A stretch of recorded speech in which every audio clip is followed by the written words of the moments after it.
स्वागत है आप सभी का एनएफ न्यूज पर। मैं हूं आपके साथ रोहित। आरजेडी के नेता छपरा से प्रत्याशी सुपरस्टार खेसारी लाल यादव ने जब से मंदिर को लेकर बयान दिया तब से ही बवाल मचा है। जिस तरीके से खेसारी लाल यादव ने अयोध्या में राम मंदिर की जगह हॉस्पिटल बनने की बात कही, सीएम योगी आदित्यनाथ को भी चैलेंज किया, एनडीए को चैलेंज कर दिया कि 200 मंदिरें बिहार में भी बनाकर दिखा दीजिए। उसके बाद से ही निरहुआ हो, मनोज तिवारी हो, रवि किशन हो, पवन सिंह हो, सब खेसारी लाल यादव को जवाब दे रहे हैं।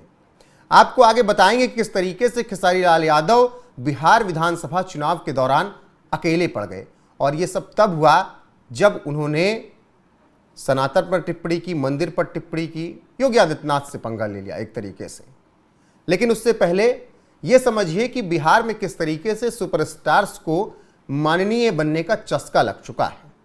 इससे पहले रवि किशन, मनोज तिवारी और निरहुआ जिस तरीके से राजनीति के मैदान में सफल हुए, उसके बाद अब बिहार में जो सुपरस्टार्स हैं भोजपुरी के, वो सब राजनीति में एंट्री करना चाहते हैं।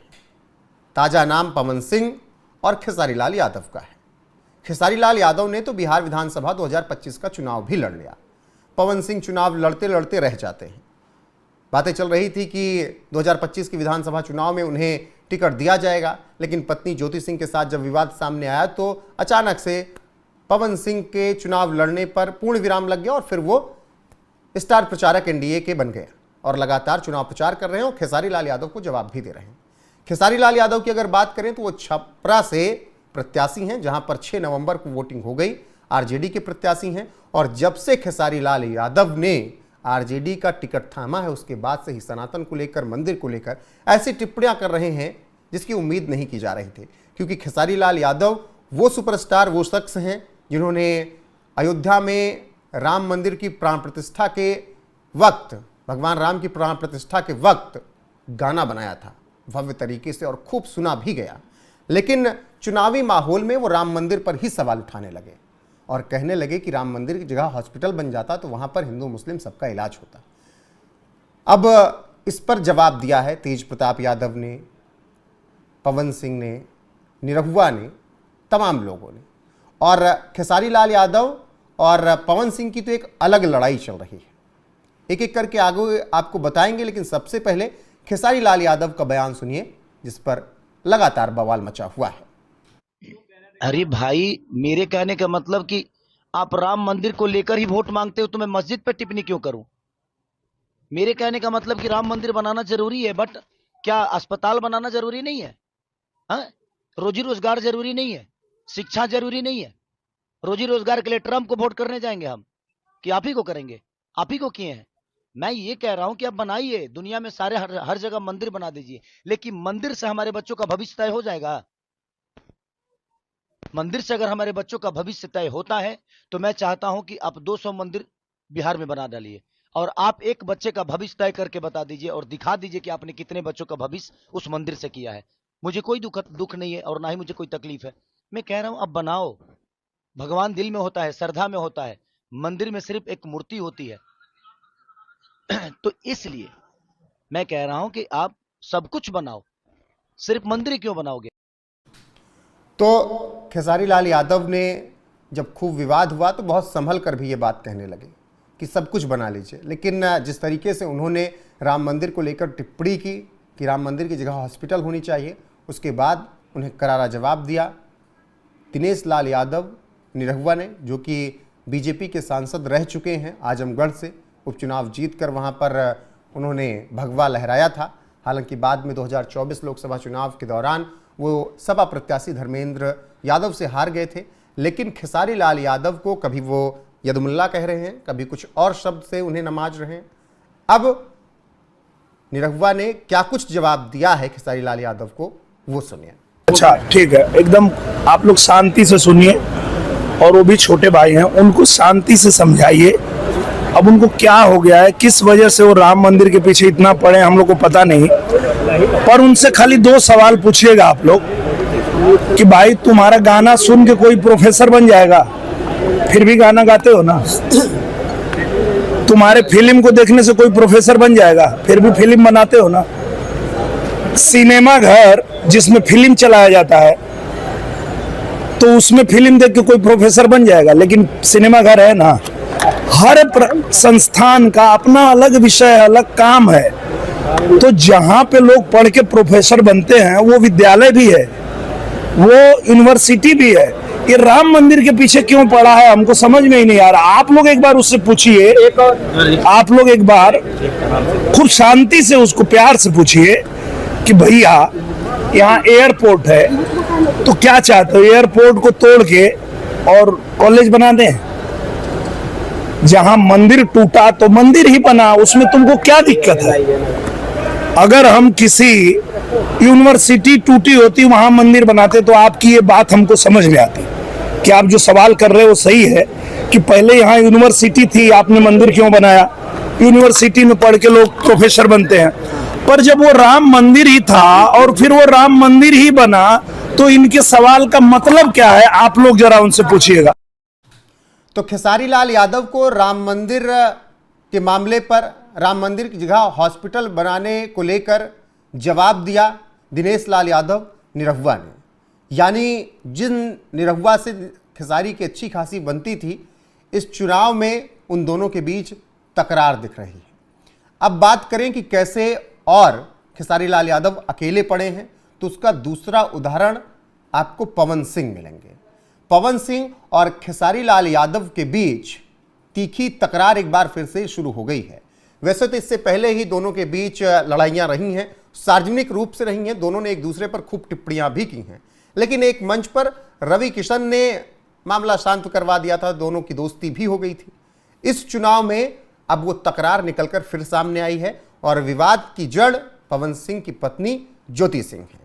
क्योंकि जब ज्योति सिंह ने तमाम आरोप पवन सिंह पर लगाए तो पवन सिंह ने उन्हें जवाब दिया, लेकिन फिर खेसारी ने भी तमाम बातें कह दी पवन सिंह को लेकर। अभी हाल फिलहाल में ही खेसारी ने कह दिया कि पवन जी तो एक पानी पर नहीं रहते, एक बीबी के साथ नहीं रहते, 4 लड़कियों की ज़िंदगी बर्बाद कर दी। तो इसके बाद पवन सिंह ने जवाब दिया खेसारी लाल यादव को कि जो लोग ये ज्ञान दे रहे हैं उन्होंने भोजपुरी इंडस्ट्री में 500 लड़कियों की ज़िंदगी बर्बाद कर दी है, ये मुझे पता है। खेसारी लाल यादव पर यह आरोप पवन सिंह ने लगाए। अब तो पवन सिंह ऐसी बात कह रहे हैं जो कि कोई भी सुनेगा तो हैरान रह जाएगा। पवन सिंह कह रहे हैं कि खेसारी लाल की बात का कोई मतलब है ही नहीं, वो कब ये कर दें कब वो कर दें कोई समझ ही नहीं सकता है। क्या कह रहे हैं पवन सिंह, वो खुद सुनिए, मैं नहीं बोल पा रहा हूं। आप लोग, मैं तो चाहता हूं कि नहीं ये बोलूं, लेकिन तुम लोग यही खातिर लगा देता रहा मैं कि हाँ मैं कुछ जवाब दूं। तो देखा हमरे भोजपुरी में एगो बात कहल जाला कि अधजल गगरी छलकत जाए, थोड़े धन में खल बौराए। वही उनका हाल है। वो कब क्या बोलेंगे कब क्या करेंगे इसका कोई गारंटी नहीं है, ठीक है ना। कभी तो हम तो एगो और चीज़ देखनी है आज, वो कब वो बीबी के बहन बना ली हैं, कब वो बहन के बीबी बना ली हैं। इसका तो पवन सिंह ने ये गंभीर बातें कह दी और ये बातें निश्चित तौर पर कोई भी सुनेगा तो उसे गुस्सा आना लाजमी है। अब देखना होगा कि खेसारी लाल यादव इसका क्या कुछ जवाब देते हैं। तो पवन सिंह भी दूर हो गए हैं खेसारी लाल यादव से और अब इस तरीके की बयानबाजी एक दूसरे की तरफ से हो रही है। तो इस राजनीति के चक्कर में खेसारी लाल यादव इस तरीके से अकेले पड़ते जा रहे हैं। पहले निरहुआ, फिर पवन सिंह। अब तेजस्वी यादव के करीब तो हो गए हैं, लेकिन तेज प्रताप यादव से भी दूरियां बढ़ गई हैं खेसारी लाल यादव की। क्योंकि तेज प्रताप यादव जब से परिवार से निकाले गए वो लगातार आरजेडी के नेताओं, उन 5 जयचंदों और तमाम लोगों पर टिप्पणियां कर रहे हैं। आपको याद होगा जब तेजस्वी प्रण यानी इंडिया ब्लॉक का मैनिफेस्टो आया तो उसमें ये वादा किया गया कि बिहार के हर परिवार को नौकरियां दी जाएंगी। अब ऐसे में खेसारी लाल यादव ने भी बताया कि नौकरियां दी जाएंगी, हम लोग जीते तो हम लोग को जिताइए आप। तब फिर खेसारी लाल यादव के बयान पर तेज प्रताप यादव से टिप्पणी मांगी गई। पूछा गया तेज प्रताप यादव से कि खेसारी लाल यादव कह रहे हैं कि नौकरियां देगा इंडिया ब्लॉक आरजेडी अगर हम जीते तो। तब तेज प्रताप यादव ने कहा, कौन सी नौकरी, अपने घर से देंगे, नाचने वाली। सुनिए तेज प्रताप यादव को। खेसारी लाल कह रहे हैं कि 2 करोड़ जॉब देंगे महागठबंधन के लोग। कौन सा जॉब देंगे खेसारी लाल? नाचने वाला? सर पीएम मोदी कह रहे हैं कि 1 साल करते हैं बिहारियों को। तो तेज प्रताप यादव से भी खेसारी की दूरियां कुछ इस तरीके से बढ़ गई, यानी लगातार अकेले पड़ते गए हैं खेसारी लाल यादव। अब क्या वो छपरा से जीत पाएंगे? छपरा विधानसभा की जनता खेसारी लाल यादव को चुनाव जिताएगी? ये तो 14 नवंबर को तस्वीरें साफ होंगी जब रिजल्ट आएंगे।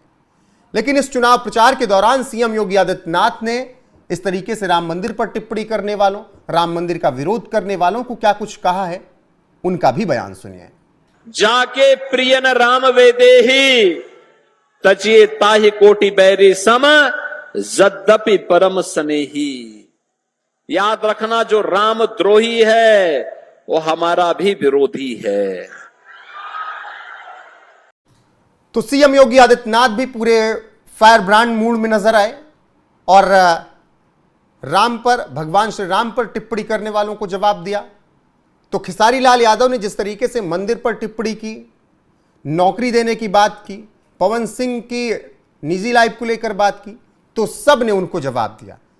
निरहुआ ने, योगी आदित्यनाथ ने राम मंदिर के मामले पर खेसारी लाल यादव को जवाब दिया। पवन सिंह ने लड़कियों की जिंदगी बर्बाद करने का जो आरोप लगाया खेसारी ने उन पर, उस पर जवाब दिया। तेज प्रताप यादव ने करोड़ों नौकरी का जो वादा खेसारी कर रहे थे उस पर जवाब दिया। अब एक बार आपको थोड़ा और जानकारी छपरा विधानसभा चुनाव को लेकर दे देते हैं। आपको बता दें कि खेसारी लाल यादव आरजेडी के टिकट पर छपरा से चुनाव लड़ रहे हैं। खेसारी से पहले उनकी पत्नी चंदा चुनाव लड़ने की तैयारी में थी, लेकिन खेसारी ने अचानक से फैसला बदला और खुद राजनीतिक मैदान में आए और छपरा से आरजेडी के टिकट पर उन्होंने नामांकन कर दिया।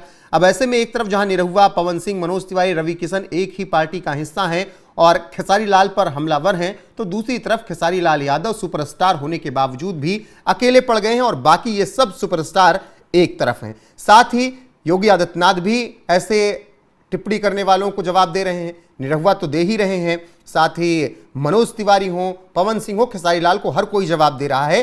तेज प्रताप यादव ने भी खेसारी लाल यादव को जवाब दिया है। अब ऐसे में जब सवाल ये उठ रहा है कि क्या छपरा से जीत पाना खेसारी लाल के लिए आसान होगा और क्या खेसारी लाल आरजेडी को एक सीट दे पाएंगे, ये बड़ा सवाल है। अब देखना होगा कि क्या कुछ होता है छपरा विधानसभा चुनाव में, क्या कुछ नतीजे आते हैं। 6 नवंबर को वहां पर वोटिंग हो चुकी है। बाकी जिस तरीके से खेसारी लाल यादव जो कि सुपरस्टार हैं, वो राजनीति के मैदान में आते ही अकेले पड़ गए हैं, उस पर आपकी राय क्या है कमेंट सेक्शन में जाकर बताइएगा जरूर। वीडियो को शेयर कीजिएगा, लाइक कीजिएगा, चैनल को सब्सक्राइब करना ना भूलिएगा। बने रहेगा हमारे साथ लगातार और एनएमएफ न्यूज की वेबसाइट www.newsnmf.com पर जाकर देश और दुनिया की अपडेट ले सकते हैं। नमस्कार।